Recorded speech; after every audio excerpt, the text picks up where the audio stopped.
My thought for the day is banish the doubt.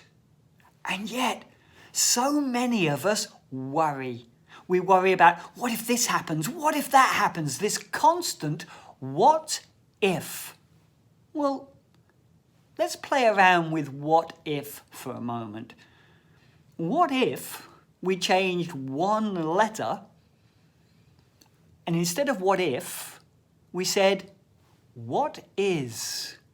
Now we've put it into the present moment. For we all know that worrying about what may happen is a waste of our time, and yet we engage in it anyway. What is brings us to the present moment. I'm sure you've all heard the saying, yesterday is history, tomorrow is a mystery, and today is a gift. And that's why we call it the present. And it's so important to be in that present moment and truly appreciate the gift of what is. And of course, us human beings, well, we're going to drift into the past and we're going to drift into the future. Well, again, with the what ifs of our future, if we change that to the is and we made it, what is it we choose to see? You see, it's all about focus.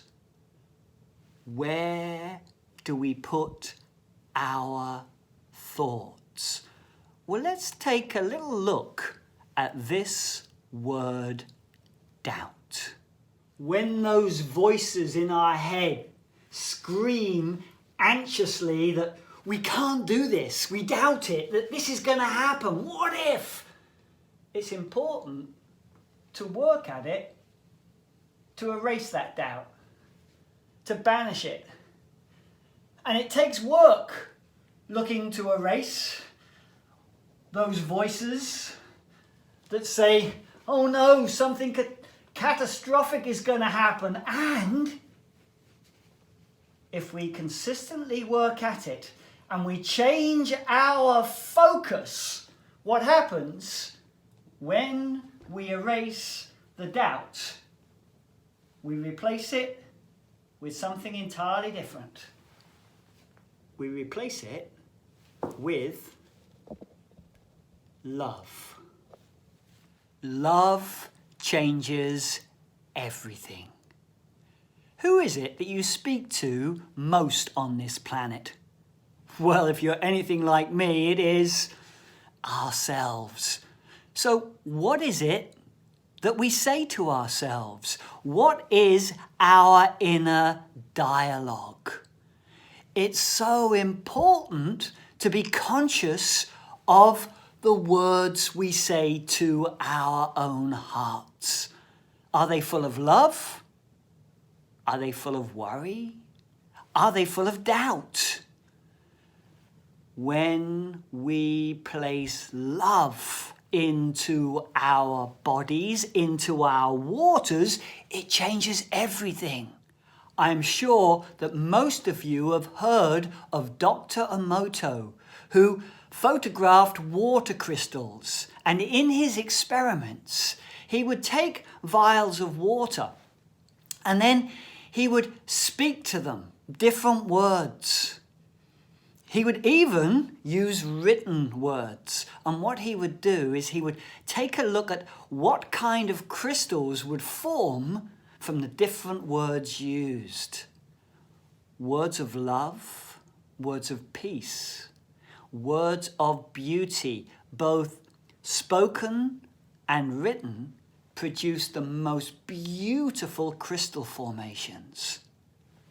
And those that were jagged, full of anger, and that H word, hate, well, the crystals, they were all over the place.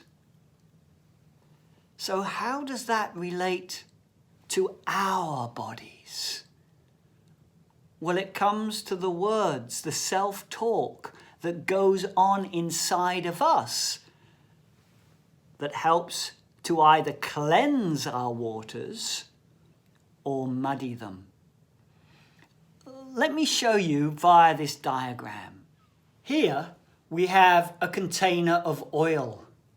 That represents our bodies. And the oil represents all of those negative thought patterns that are stuck inside of us. Here we have a jug of water, and this represents positive affirmations.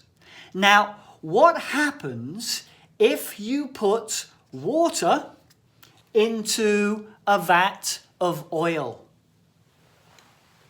It will sink to the bottom. And here at the bottom lives our water. And it's why so many people go, hey, I tried that affirmation thing and it doesn't work. I went with, I am vibrantly healthy, and I didn't feel it.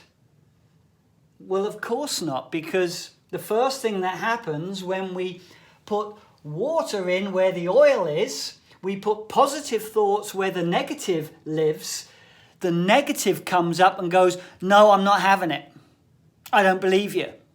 It doesn't exist.